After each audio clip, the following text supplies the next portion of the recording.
O estudo a seguir é de inteira responsabilidade de seus idealizadores e apresentadores.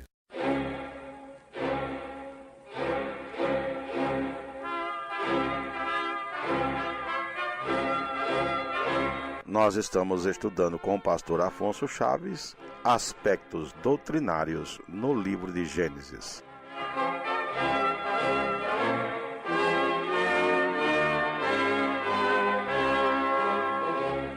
Com vocês, pastor Afonso Chaves.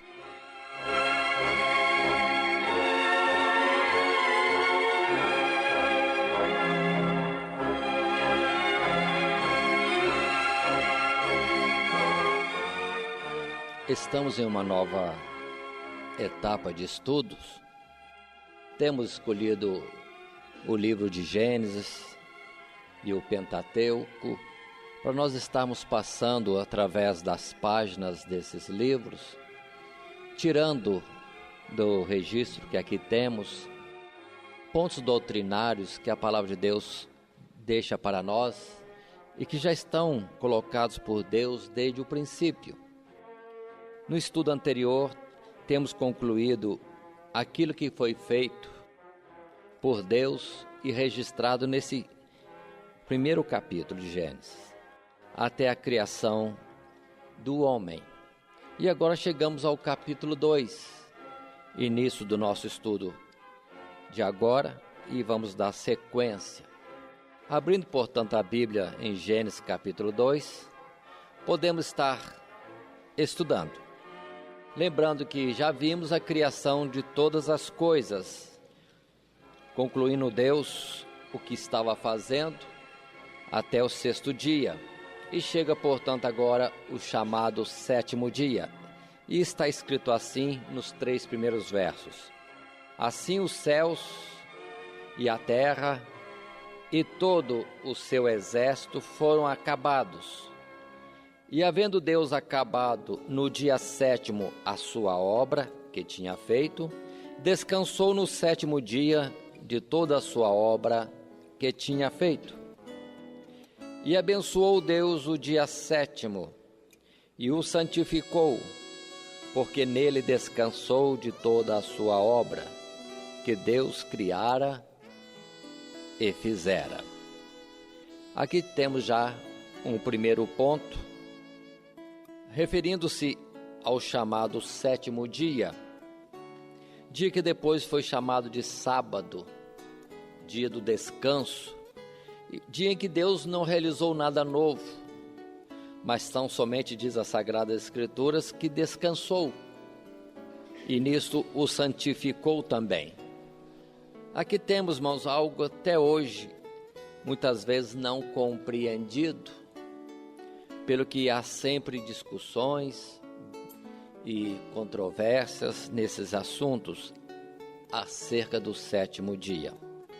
Até então, Deus disse que santificou. Era um dia que Ele tirou para descanso de toda a sua obra que tinha feito. Precisamos entender nestas letras que Deus não está querendo dizer que estava cansado. Deus não se cansa. Nós temos bem claro a palavra dos profetas que diz que Deus não se cansa. Então, a expressão que aqui foi usada, que descansou, não é no sentido de uma fadiga e que depois houve necessidade de reposição de forças, retomar o vigor. Não é nada disso. Deus não se cansa. Para Ele nada é difícil. Mas essa palavra descanso tem um outro sentido, de alguma coisa como Deus se alegrar, Deus estar desfrutando do que fez. Aí muda o sentido. Tanto assim que observem que cada um de nós, quando temos uma tarefa e conseguimos concluir aquela tarefa, depois vem um gozo íntimo, uma satisfação, uma alegria de ter concluído o trabalho. Quantos de nós podemos ter isto? E isso é comum no nosso dia a dia. Alguém que faz um trabalho, vamos dizer assim, de um artista, ou uma dona de casa que faz uma limpeza ou prepara uma refeição, alguém que concluiu uma viagem tinha que ser concluída, tanta coisa, e depois vem aquele alívio e alegria por ter concluído o que foi proposto de fazer. Portanto, podemos entender muito bem que este sábado que Deus criou, esse sétimo dia, é algo para o homem desfrutar dele, daquilo que aconteceu nos dias anteriores. Isso que nós precisamos entender bem. Mais tarde, com a lei, é que vem a ordem para o povo de Israel, que estava debaixo da lei, no tempo em que estava, como diz as Sagradas Escrituras, em cuidado como uma criança pequena, nós diríamos na linguagem popular, a babá. A lei foi a babá do povo, ensinando onde podia ir, onde não podia ir, controlando os seus passos. E veio a ordem que tinha que santificar o sétimo dia, não poderia fazer nele obra servil alguma. Mais tarde os israelitas colocaram este sábado tão cheio de virtude e misticismo que ficou uma coisa muito rígida. Foi quando Jesus teve que instruí-los que Deus fez o sábado para o homem e não o homem para o sábado, porque eles já estavam mistificando o sábado de tal forma que era quase um culto ao dia de sábado, o que eles faziam. E observe que quando Jesus veio e Jesus trabalhava, operava maravilhas no sábado, para os israelitas era um escândalo. Quem que estava errado? Jesus? Ou a interpretação que os judeus tinham a respeito do sábado, do sétimo dia? Certamente eles. E Jesus falou bem claro naquela época: meu pai trabalha até hoje e eu trabalho também. Então o sentido não é guardar um dia de não fazer nada. Tanto assim que era justamente nesse dia que os sacerdotes mais trabalhavam em termos de ofício, porque é quando ministravam no santuário. E não eram tidos transgressores quando executavam as ordens do cerimonial, desde manhã no preparar do castiçal, colocar tudo em ordem, no sacrifício de manhã cedo, no queimar o incenso ali no santuário, e depois o oferecer a Deus holocausto, sacrifício pacífico, sacrifício de expiação de pecado, oferta de manjares e tantas outras coisas que poderiam estar sendo feitas. Eles não eram tidos como transgressores, culpados. Por quê? Porque eles estavam justamente devotando a sua vida a Deus. E o descanso deles era justamente isso, o estar ligado a Deus. Mas observem o particular do sábado, que era após 6 dias de trabalho, e depois descansavam. Mas esse descanso, entre aspas, podendo ser o dia de reconsiderar o que foi feito, o dia de entrar em ações de graça pelo que alcançou e tanta coisa. Tanto que vinham para a presença de Deus no dia de sábado. Continuando mais um pouquinho, nós vemos depois a palavra que Paulo escreveu aos Romanos no capítulo 14, quando também ali coloca de uma forma bem clara o particular que muitos querem servir a Deus, e cada um no seu modo de entender, na sua forma de querer agradar a Deus, apresenta ao Senhor algum tipo de ação, de oferta. E assim, nós temos a palavra que diz, desde o primeiro verso de Romanos 14: ora, quanto ao que está enfermo na fé, recebei-o, não em contenda sobre dúvidas. Porque um crê que de tudo se pode comer, e o outro que é fraco, come legumes. O que come, não despreze o que não come, e o que não come, não julgue o que come, porque Deus o recebeu por seu. Observe, alguém no impulso de agradar a Deus, servir a Deus, pode comer agradecendo ao Senhor, alegre pelo manjar, e o outro quer fazer o jejum do manjar, ou quer fazer a escolha do que vai comer e não vai comer, e apresentando isso como uma oferta a Deus também. E uma coisa e outra, ambas são impulso do coração daquele que foi criado, servindo, agradando, buscando ao seu Criador. Então, nada a fazer. Quem come ou quem não come, deve ambos estar louvando e adorando ao mesmo Deus. Por isso, diz o verso 4, quem és tu que julgas o servo alheio? Para seu próprio Senhor ele está de pé ou cai, mas estará firme, porque poderoso é Deus para o firmar. Aí então, Paulo continua entrando na questão dos dias. Quando fala, um faz diferença entre dia e dia, mas outro julga iguais todos os dias. Cada um esteja inteiramente seguro em seu próprio ânimo. Aquele que faz caso do dia, para o Senhor Deus o faz. O que come, para o Senhor come, porque dá graças a Deus. E o que não come, para o Senhor não come e dá graças a Deus. E assim, o verso 7 complementa mais um pouco, dizendo, porque nenhum de nós vive para si mesmo, e nenhum morre para si mesmo. Todos nós pertencemos inteiramente a Deus. Então observa esse particular que a palavra está colocando aqui para nós.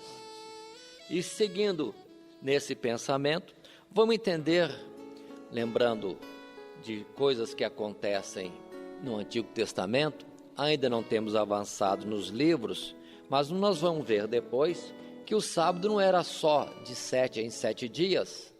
Sábado era o dia que o Senhor decretava para ser um dia especial em que deveriam se voltar para Ele. Tanto que nós temos festividades diversas em dias distintos e que dentro de um mesmo período, sem ter passado os 7 dias, nós temos sábados que seria no meio da semana. Por exemplo, foi sábado, vem a primeira-feira, segunda-feira, chega na quarta-feira, se estava determinado para aquele dia uma festa, um cerimonial decretado por Deus na lei, pronto, não era a quarta-feira. Aquela quarta-feira seria mudado para sábado. Nenhuma obra civil poderia ser feita e o povo descansava. Então teríamos um sábado em plena quarta-feira, sendo que já há poucos dias atrás já houve um sábado guardado. Então observem, não é de 6 depois mais um dia, é quando Deus decreta que é dia de festividade, é dia de estar voltado para Ele. Tanto assim que temos o próprio Senhor Jesus dizendo, vinde a mim, todos vós que estáis cansados e oprimidos, e achareis descanso para as vossas almas. E Jesus já nos referiu a nenhum dia, mas referiu-se ao fato de estar nele. Aí que está o detalhe. Então, na verdade, o sábado tem um sentido diferenciado de um dia de 24 horas. Ainda mais agora que temos entendimento maior da geografia do mundo, quando para uns é sábado, para o outro o sábado ainda não chegou, já passou no próprio planeta Terra. Como é isso? Então, não é um dia, não é um período do dia que Deus está determinando, mas na verdade o sentido de nós termos o tempo de realizar, o tempo de trabalhar e o tempo de desfrutar daquilo que foi realizado.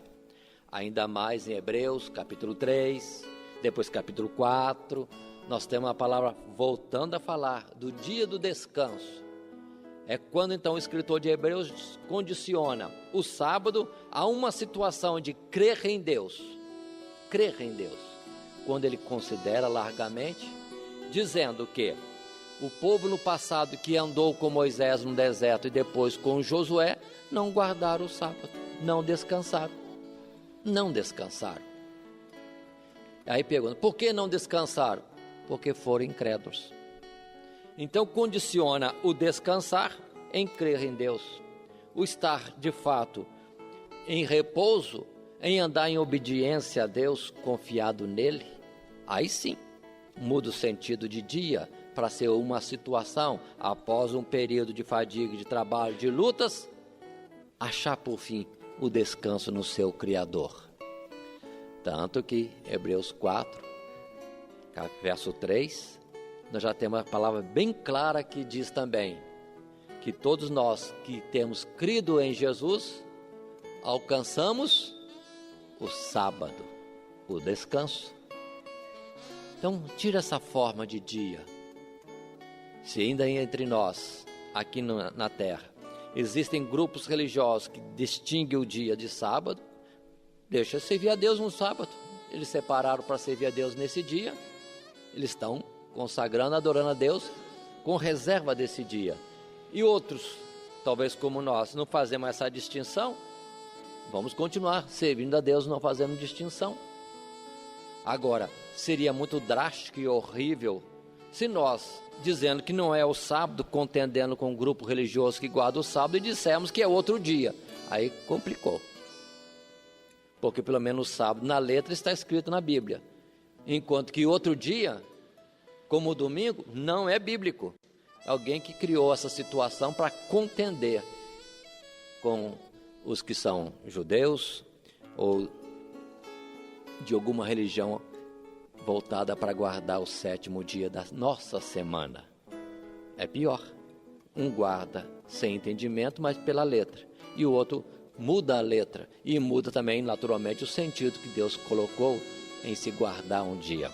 Mas voltando a Gênesis capítulo 2, quero destacar um ponto mais para gravar, ficar firme este ponto, de que o sábado, o sétimo dia para Deus, tem sentido muito mais amplo e foi criado para o homem. É que observem bem, a cada dia que Deus foi trabalhando, fazendo, criando, ordenando as coisas, era contado o tempo. E sempre se dizia, e foi a tarde, e amanhã, o dia primeiro. Passou o primeiro dia. Depois, e foi a tarde, e amanhã, o segundo dia. Passou o segundo dia. E assim sucessivamente até o sexto. E foi a tarde, e amanhã, o sexto dia. Agora, quando chega o sábado, não fala quando começou, e muito menos que terminou. Observa esse ponto. E Deus não esqueceu de falar, e foi à tarde e amanhã o sétimo dia. Deus esqueceu? Não. Deus não esqueceu. Aqui que está um ponto delicado, porque este sábado é indeterminado. Na verdade é para nós mesmos, mostrando que após um período de luta, de trabalho, temos a ocasião de descanso indeterminado. E não é isso mesmo, o descanso eterno, já começado agora pela confiança e repouso em Cristo Jesus? Começa agora, se verdadeiramente descansarmos no Senhor. Por isso que diz a palavra também, no sentido de que o nosso trabalho não é vão, mas tem uma recompensa. Como também poderíamos usar outra expressão, no sentido como Paulo disse, combati o bom combate, acabei a carreira e agora, o que falta? O descanso, o desfrutar de uma vida aqui na terra, de muita luta, muita dificuldade, mas servindo ao Senhor, até que concluir no tempo determinado, aí pode descansar por todo sempre nos lugares celestiais. Mais um ponto. Quando nós chegarmos nos céus, nós vamos ter folhinha para ficar tirando dia após dia? Nós vamos contar os dias como contamos aqui na terra? Certamente que não. Ainda mais quando em Apocalipse temos o princípio de que lá no céu não haverá noite. Será um dia eterno. E eu creio que esse dia será de descanso para nós. Mas um dia durando toda a eternidade. Porque não haverá mais esse ciclo que aqui temos para nós, que temos restrições, os dias são contados, o tempo é muito breve. Mas vamos continuar mais um pouco, indo à frente. Seguindo agora no verso 4 e versos seguintes. Estas são as origens dos céus e da terra, quando foram criados, no dia em que o Senhor Deus fez a terra e os céus. Observe outra vez que retorna a falar da criação dos céus e da terra, que já foram anteriormente falados. Mas volta a citar.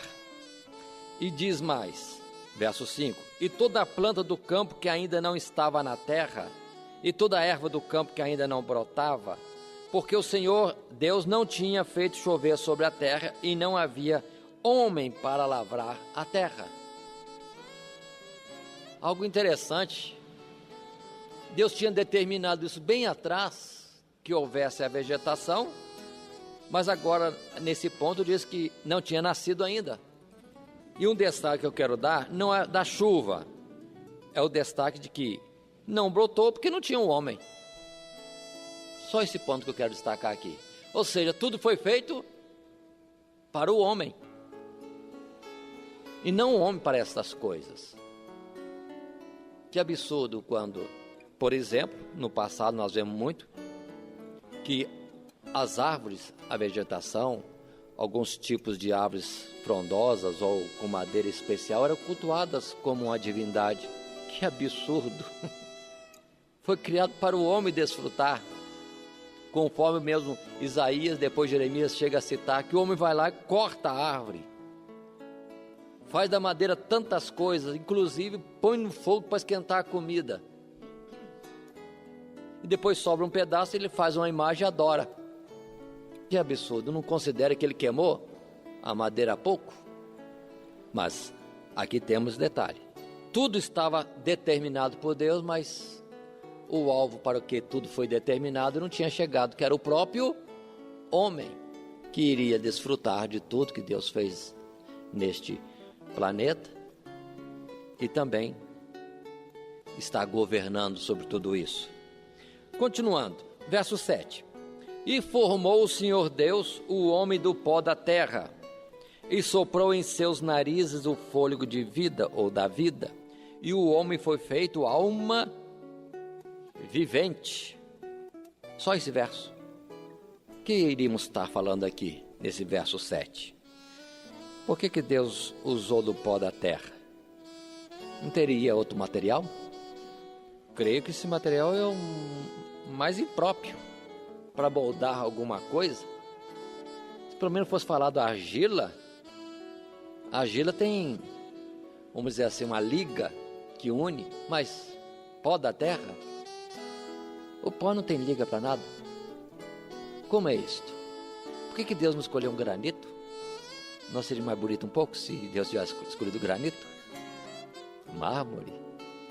Que material mais poderia ser feito? Fazer uma pedra de diamante grandona e esculpir o Adão? Mas Deus escolheu o pó? Justamente aquilo que não tem agregação para fazer o homem. E Deus não é sábio? É sábio. Então, quando ele usou o pó, tem um sentido também. E observe que o pó, aquilo que não vale nada, não tem poder de agregação, Deus molda o homem, mas observe que o homem passa a viver quando recebe o fôlego de vida, que não é dele. É de quem? É de Deus. Isso mostra para nós que não somos nada, mas Deus operando em nós, quanto milagre se fez em todo o nosso corpo, em todos os membros, todos os órgãos, toda a capacidade, ver, ouvir, falar, degustar, não é assim mesmo? Tatear, pensar, planejar, realizar. Quem que faz isso? É o pó? Não é o pó, mas é algo de Deus movendo em nós. Aí é quando nós temos a nossa identidade, que este pó que não era nada passa a ter uma história, passa a ter um nascimento, passa a ter um jeito de ser, um modo de pensar, realizações. Aí vem a nossa individualidade completada e acrescentada dia após dia, que seria a nossa personalidade, seria o nosso caráter, o nosso ser. que vai dia a dia sendo estruturado, completado, desenvolvido, até um ponto, no limite que Deus quiser dar. Aqui está o nosso ser.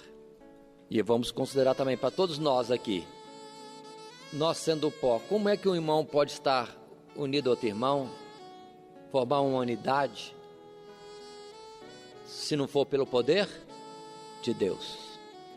Como poderia ter em consideração cada irmão ao meu lado, à direita, à esquerda, atrás, à frente, cada um dos irmãos, se não houver um elo que nos une? Somos tijolos, vamos dizer assim, mas para formar a casa, templo de Deus, tem que ter uma argamassa, um cimento e um cal que faz essa ligadura e o fortalecimento desta união. É quando entendemos o operar de e Deus em tantos que são diferentes, incapazes de se unir um ao outro, mas havendo graça de Deus, aí cumpre aquela palavra: se andarmos na luz como na luz está, temos comunhão uns com os outros. Se não tiver graça de Deus em um e o outro, não haverá união. Mas tendo o Senhor em cada um de nós, aí poderemos de fato estarmos unidos. Como a palavra diz: sede um, como eu e o Pai somos um. Vós em mim e eu no Pai. É só Deus, mano, que pode operar a irmandade, a fraternidade na igreja, para sermos muitos membros ligados, formando um só corpo. É só Deus operando isto. Continuemos mais um pouquinho. Temos mais coisas a falar aqui. Tem muita gente que entende diferentemente. No linguajar popular, na filosofia, nós descrevemos a nós diferente daqui.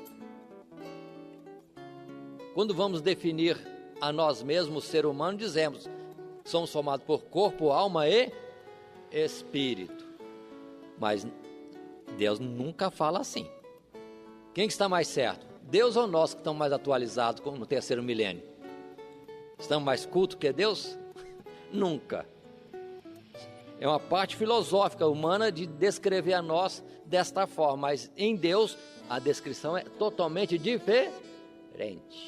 Tu és pó e Ele deu a este pó poder de ser algo que tem vida. Observe esse ponto. Quantos entendem que tem dentro de si destacado um espírito? De onde vem a ilusão de que o homem se acha imortal? O homem é imortal? O homem é imortal? Eu sou imortal? Você é imortal? De forma nenhuma. Todos nós, em nós mesmos, somos mortais. Tanto que o Salmo 90 fala bem claro: qual a duração da vida do homem? Que é o homem? É como o vapor, é como a sombra que passou e não deixou nada atrás.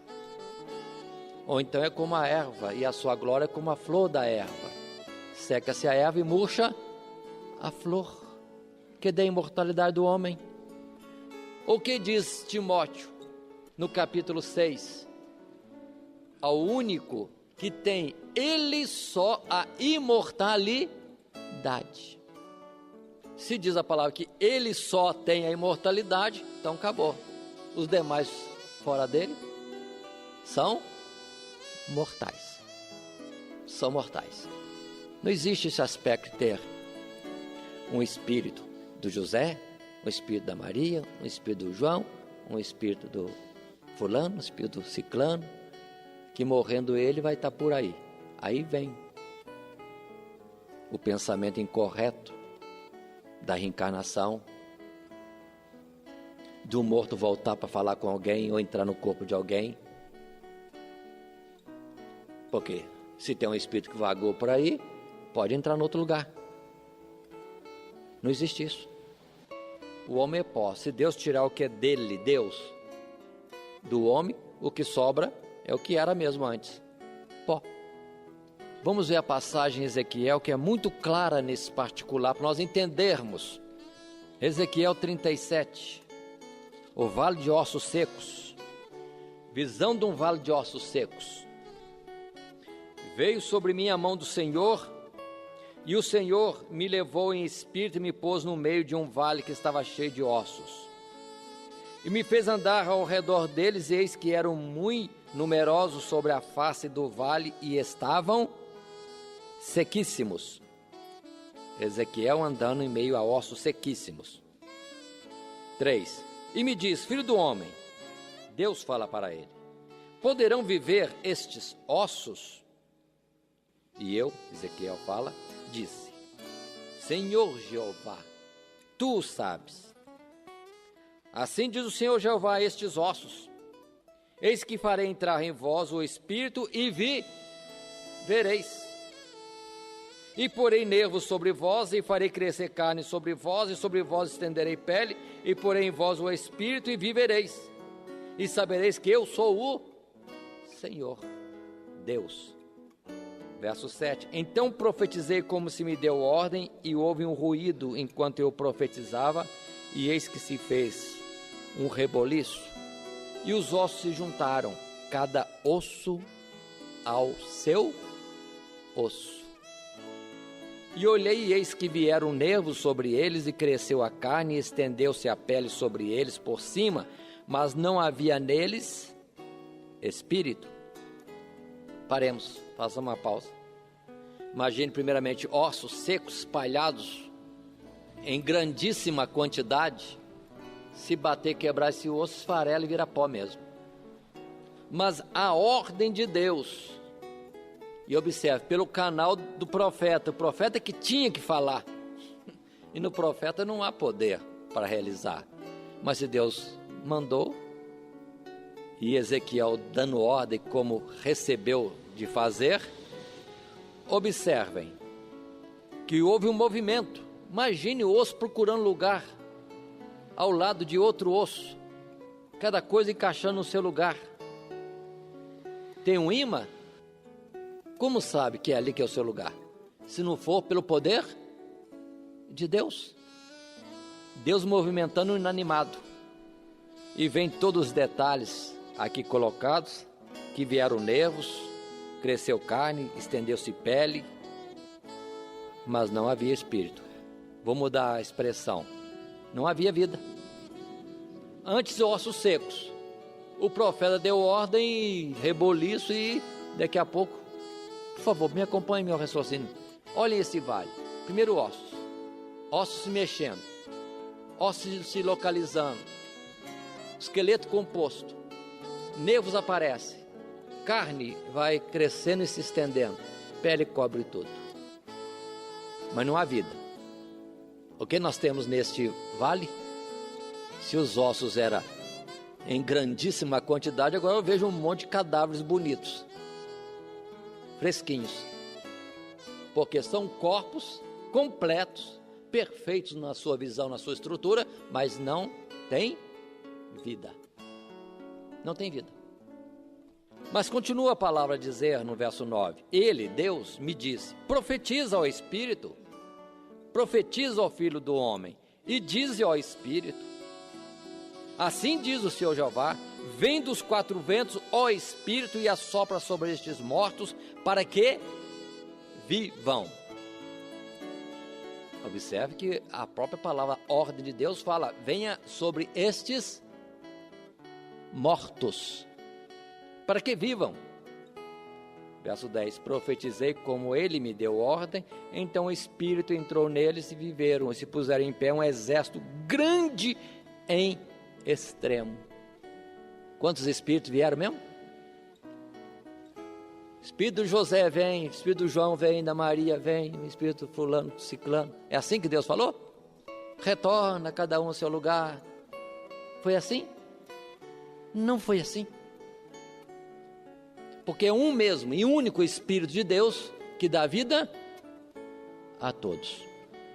E quando Deus dá a vida a todos, também confere a cada um a personalidade, ou desperta a personalidade, a individualidade, o caráter próprio de cada um. Assim será também na ressurreição.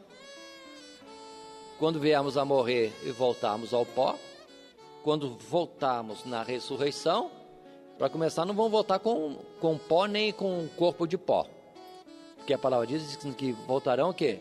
Transformados, revestidos de um novo corpo. Mas, entretanto, quando despertar, toda aquela consciência da sua individualidade volta. É como alguém que desmaiou, quando acorda, se não tiver amnésia. O que acontece? Volta naturalmente. Como alguém que foi anestesiado, cessou o efeito da anestesia, ele volta ao mesmo ser. Porque as faculdades orgânicas próprias do físico voltam e desperta a personalidade, o caráter que a pessoa é em si mesmo.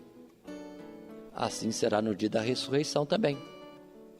Quando voltarmos à vida, teremos um novo corpo, volta a nossa individualidade, saberemos quem nós somos e o que fizemos. Só vão ter a admiração de que estaremos numa nova situação e subindo para encontrar o Senhor, a quem veremos face a face. Observem bem esse particular, que é o mesmo Espírito de Deus que dá vida a todos. Agora observem, como uma palavra que também temos escrito, que a chuva desce do céu e rega a terra. E cada planta absorve da água ou dos raios solares e cresce da mesma água e do mesmo raio solar. E a árvore crescendo, umas dão frutos agradáveis e outras dão espinho. Abrolhos, diz a palavra. A mesma água rega a terra. Assim, chega no tempo da colheita, o que o lavrador faz? Colhe os frutos da árvore, frutos aproveitáveis, ainda poda a árvore para dar mais frutos. Mas a árvore que não dá frutos, ou frutos são maus, o que o lavrador faz? Corta e lança no fogo. Na verdade, temos em Romanos a palavra que Paulo também escreveu, dizendo que todos haveremos de comparecer ante o tribunal de Cristo, para prestar conta do que fizemos através do corpo. Aí eu acrescento, usando o poder e a vida que Deus nos deu. Aí está o juízo. Como está a nossa vida? Recebendo de Deus a vida para estarmos tendo a nossa individualidade? Estamos utilizando o nosso viver para Deus ou para nós? Para dar frutos para Deus ou não tem nada para Deus? Quando chegar a época do juízo, aquele que agradou a Deus, andou no seu propósito, receberá a vida para a eternidade. Ou seja, o que Deus deu por um pouco de tempo nessa existência será concedido outra vez agora para sempre. Mas aquele que teve, até o pouco que teve, será tirado dele, se não foi aprovado no juízo de Deus. Mas observe que a faculdade para viver vem do mesmo Deus. Por isso, quando alguém erra, quando alguém fere a um segundo, a um terceiro, na verdade quem é ferido é o próprio Deus. É o próprio Deus que é ferido. Quanta implicação nisso, irmãos? Quanta implicação. Por isso que aquele que mata ao outro ser, ele ofende a Deus. Porque fere aquele, diz a palavra, imagem e semelhança de Deus. Mas em outro aspecto, aquele a quem Deus tinha dado o seu Espírito para viver. Então ele contraria a própria vontade e realização de Deus. Mas voltemos, tem uma coisa para falar. No aspecto de que esse fôlego de vida é também o mesmo Espírito, são formas só de falar, nós temos o Salmo 104, que coloca para nós, em mais detalhes, essa nossa dependência total de Deus. Quando, a partir do verso 24, lemos: ó Senhor, quão variadas são as tuas obras, todas as coisas fizeste com sabedoria, cheia está a terra das tuas riquezas, tal é este vasto e espaçoso mar, onde se movem seres inumeráveis, animais pequenos e grandes. Ali passam os navios e o Leviatã que formaste para nele folgar. Todos esperam de ti que lhes dê o seu sustento em tempo oportuno. Dando-lhe tu, eles o recolhem. Abres a tua mão, enchem-se de bens. Para um pouquinho, ó. Todo o ser vivente na terra depende de Deus inteiramente, constantemente, sem interrupção. Depois, verso 29. Escondes o teu rosto e ficam perturbados. Se lhes tiras a respiração, morrem e voltam para o seu pó. Verso 30. Envias o teu espírito e são criados, e assim renovas a face da terra. Então observe aqui que o espírito utilizado no mesmo sentido de fôlego de vida, que é dado para dar vida e se tirado, volta ao pó, perde-se a vida. Mais um detalhe interessante para vermos como dependemos e como Deus está profundamente envolvido conosco e com tudo aquilo que tem vida.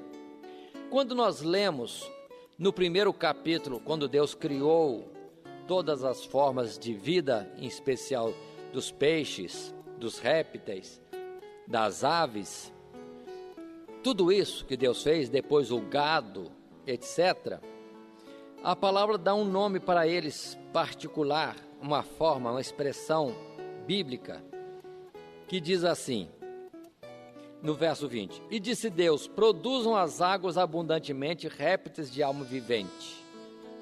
Répteis de alma vivente. Verso 21, e Deus criou as grandes baleias e todo réptil de alma vivente, que as águas abundantemente produziram. Vamos ver se temos outra expressão mais. Verso 24, produz a terra alma vivente conforme a sua espécie, gado e répteis e bestas feras da terra conforme a sua espécie. Assim foi. Quando Deus cria peixes, répteis, aves, gado e bestas feras, tudo isso Deus chama de alma vivente. E depois, quando cria o homem, no capítulo 2, verso 7, Deus chama o homem de alma vivente, igualmente. Porque todos vivem a dispensação dele, da vida que ele concedeu. Só que cada um segundo a sua espécie e cada um para a vocação que Deus deu. Os animais para a sua forma de vida e vocação, e o homem para a sua forma de vida e vocação, de imagem e semelhança de Deus. Continuando, nesse particular, vamos agora ver o capítulo 3 de Eclesiastes, quando o sábio Salomão vai descrever o homem. Ele tem uma forma de dizer que contraria o linguajar popular tão conhecido, a filosofia popular que se refere ao homem, quando diz assim, verso 17, eu disse no meu coração, Eclesiastes capítulo 3, verso 17, eu disse no meu coração, Deus julgará o justo e o ímpio, porque há um tempo para todo intento e para toda a obra. Verso 18, disse eu no meu coração, é por causa dos filhos dos homens, para que Deus possa prová-los, e eles possam ver que são em si mesmos como os animais. Porque o que sucede aos filhos dos homens, isso mesmo também sucede aos animais. A mesma coisa lhe sucede. Como morre um, assim morre o outro. Todos têm o mesmo fôlego. Todos têm o mesmo fôlego, o mesmo espírito, a mesma capacidade de viver, vinda da mesma fonte, Deus. E a vantagem dos homens sobre os animais não é nenhuma, porque todos são vaidade, passageiros. Todos vão para um lugar, todos são pó, todos ao pó tornarão. Verso 21. Quem adverte? Quem garante? Quem afirma que o fôlego dos filhos dos homens sobe para cima e que o fôlego dos animais desce para baixo da terra? no linguajar popular, quantos dizem que o animal não tem alma? No sentido de que não tem espírito. O espírito que ele tem é o fôlego de vida que procede de Deus. Mas dizem que o que dá vida a ele vai para a terra, e o que dá vida ao homem sobe, diferenciando uma coisa que Deus não fez diferente. O homem deve saber que em si mesmo é igual ao animal. É igual ao animal. Em si mesmo. Salomão fala bem claro assim, em si mesmo. Mas o trabalhar de Deus na nossa vida é para criar uma diferença. Tanto que quando o homem não anda temente a Deus no projeto de Deus, Judas e Pedro já falam diferente, são animais irracionais. Mas quando o homem tem a Deus e anda na sua direção, ouvindo a sua instrução, deixando-se conduzir, aí o homem é diferente. Conforme está escrito, aqueles que são dirigidos pelo Espírito de Deus, esses são chamados filhos de Deus. Aí muda tudo. Mas quem é que muda? O ser que existiu? Não, é Deus que opera neste ser, à medida que ele cede espaço. Por isso que Jesus também disse, aquele que quiser ganhar a sua vida, perdê-la. Mas aquele que perdê-la entregando para Jesus ou para a causa do Senhor, tê-la, ganha-la por fim. Se deixarmos Deus operar no nosso viver para ser como Ele quiser, vai continuar para a eternidade. Mas se nós quisermos a nossa vida, vamos viver o tempo que temos na bondade e benignidade de Deus que Ele nos concedeu sobre a face da terra, e termina aí mesmo. Eclesiastes. Salomão falando, que diferença há? Em nós mesmos, nada temos de diferente dos animais, porque como Deus fez um, fez o outro. Como vive um, vive o outro, pelo mesmo poder de Deus. Mais um detalhe que Salomão diz, todos vão para um lugar. Observe que, entretanto, nós, no linguajar popular, na forma religiosa de entender estas coisas, quantos de nós que falam, se a pessoa morreu, bom, conforme for o grau da situação, ele vai direto para o inferno, ou ele vai para o purgatório, ou ele vai para o limbo. Tem gente que não entende a palavra, já começa a falar, não, vai para o Sheol. Outro não entende a palavra, fala que vai para o Hades. E aí cada um vai para um lugar. Mas Deus fala diferente. Todos vão para onde? Todos vão para onde? Pô, eu prefiro acreditar em Deus, que Ele está mais certo. Sempre estará mais certo. O resto é forma de nós entendermos e queremos explicar aquilo que às vezes não compreendemos da simplicidade que há na palavra de Deus. Quanta coisa, só no verso 7. Quanta coisa. Não é para nada o homem andar orgulhoso. Nada, nada. Ele é um vaso de barro. Não tem nada de especial nele. Mas, irmão, tem algo especial. Bom, se você tem algo especial, não vou negar, isso é feito por Deus. Não é glória nem feitura sua. É Deus processando. Nós não temos nada, irmãos, que nos engrandecer um em relação ao outro. De jeito nenhum. Porque todos nós somos pó. E o que tem diferente a mais ou a menos em cada um, e Deus sabe equilibrar as coisas, porque às vezes dá mais uma coisa e dá menos outra. O que é diferente de bonito é o que Deus processa. Em tudo Deus é glorificado. Por isso que os serafins podiam dizer, toda a terra está cheia da sua glória. Porque tudo é obra, realização de Deus em cada ser. Quem pode compreender essa variedade tão grande? Salmo 104. Quão variadas são, ó Deus, as tuas obras. Vamos continuar mais um pouquinho só na lição de hoje, entrando agora no verso 8, quando diz, e plantou o Senhor Deus um jardim no Éden, da banda do Oriente, e pôs ali o homem que tinha formado. Faz uma pausa. Plantou o Senhor Deus um jardim no Éden. da banda do Oriente, e pôs ali o homem que tinha formado. Tanto lugar para Deus colocar o homem. Escolheu um lugar, Éden. Fez um jardim para tanta banda para Deus colocar, norte, sul, leste e oeste. Deus colocou do lado leste. Por que não colocou no norte? Colocou do leste. Detalhes. Aqui quando fala do lado do Oriente, que é leste, é o nascente do sol, de onde vem a luz. Deus escolheu o melhor lugar para o homem. Do lado que vem a luz, que nasce a luz. Deus não colocou no norte. O norte dá a ideia de altura, de presunção, de ser maior, mais alto. Deus não colocou lá.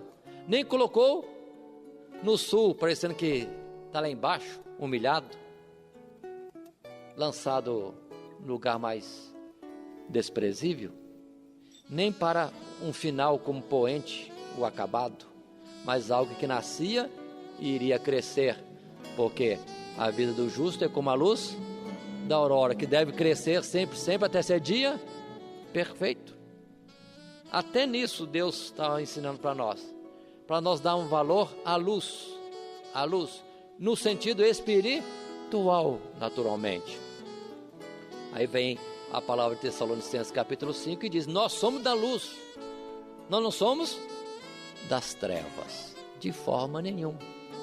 Tanto que quando vem o diabo, Satanás, com todos os seus seguidores lá no céu, que querem formar para si um reino independente, eles escolhem o lado do norte, da presunção, da altura, da soberba.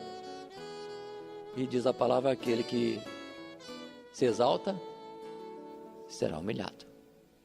Existe lugar melhor, perfeito, adequado, próprio, que a sabedoria recomenda, e é sempre envolvido com a luz. Continuando, verso 9: e o Senhor Deus fez brotar da terra toda árvore agradável à vista, boa para a comida, a árvore da vida no meio do jardim, e a árvore da ciência do bem e do mal. Uma pausa. Quando Deus fez toda a vegetação, observe que Deus destacou duas árvores especiais. A árvore da vida, que Deus colocou aonde? No meio do jardim, vírgula. E a árvore da ciência do bem e do mal, aonde? Não sei. A única árvore que teve destaque de posição foi a árvore da vida, no meio do jardim. E a árvore do conhecimento do bem e do mal, não disse onde estava. Na obra de Deus, diz que Deus também providenciou um rio que dividia-se em 4 para regar toda a terra ali do Éden. A terra não era um quintalzinho, não era um 10 por 30 não, irmãos.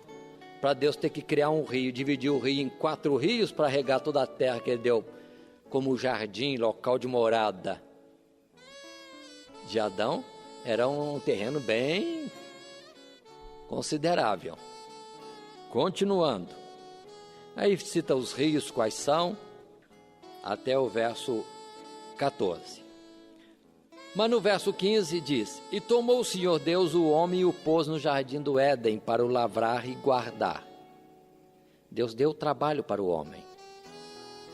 Observe bem, no jardim do Éden, lugar da perfeição, das maravilhas, do tudo bom, o homem tinha trabalho. Então o trabalho é algo próprio que o homem deve ter consigo.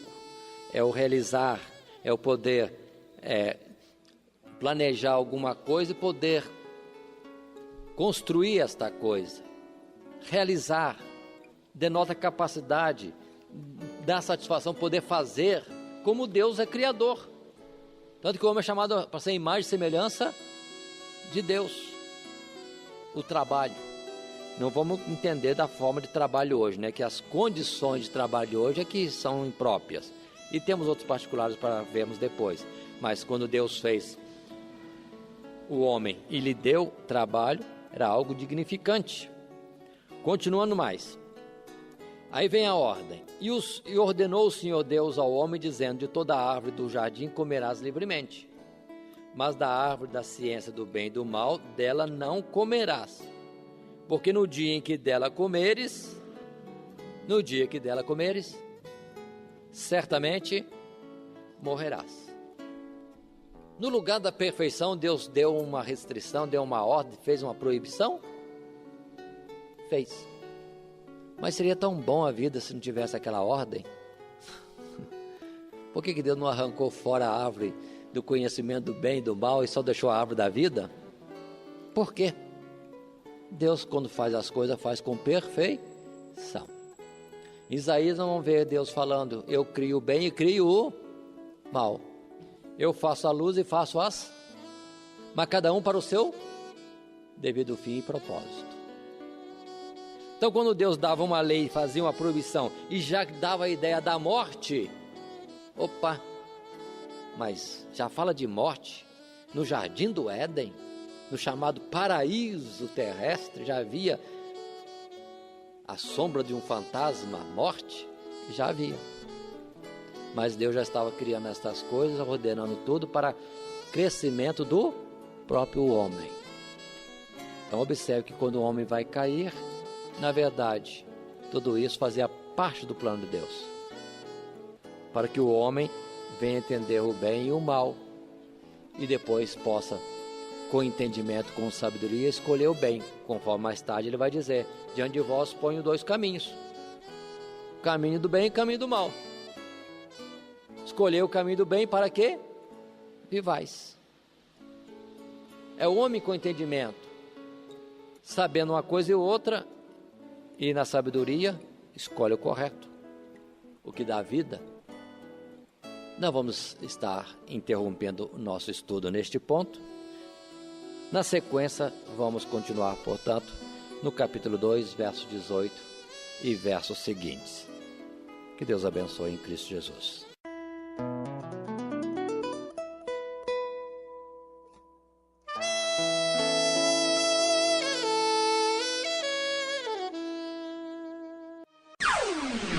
Todo dia, toda hora, muito mais prazer em ouvir. Radionete Grata Nova. Web Rádio, a qualidade que faz a diferença, cada vez mais necessária. Rede Grata Nova de Evangelização. Acesse nosso site www.horadadecisão.com.br. Hora da Decisão, tudo junto, sem acento.